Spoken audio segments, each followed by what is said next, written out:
Здравствуйте! Сегодня я хочу рассказать о нашем лагере. Это наш порядок дня. Самый крутой отряд. Это детство в разгаре. Это лето самое лучшее. Мы сейчас идем на зарядку. Всем привет.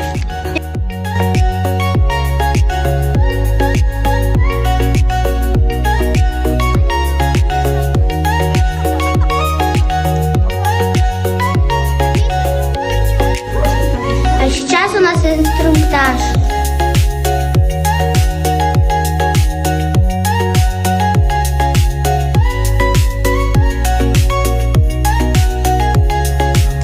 Mancaz лагерь. Dostlar varlığımız harç yazarıq.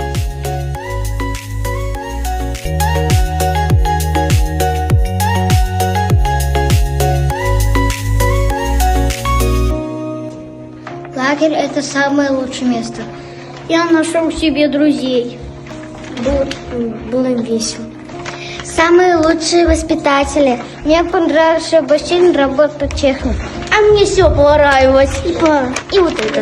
А сейчас путешествие в будущее.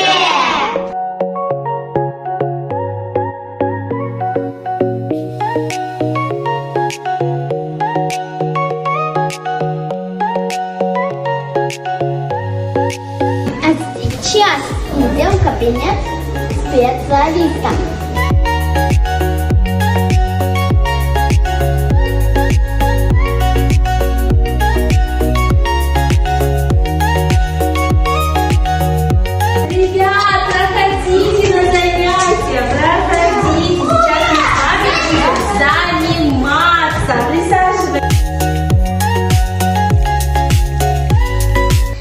Это наша столовая. Сейчас нас покормят.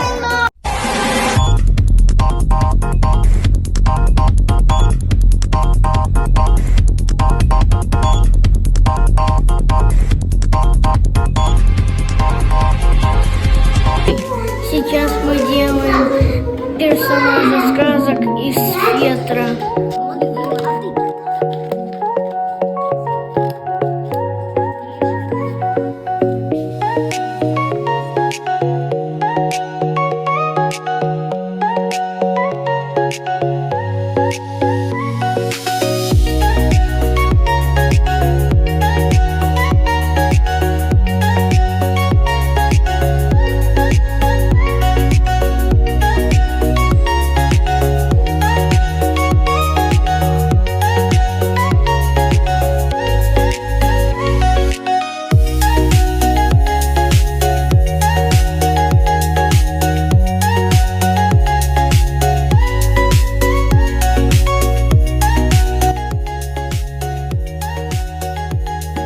У нас сейчас урок музыки, караоке баттл.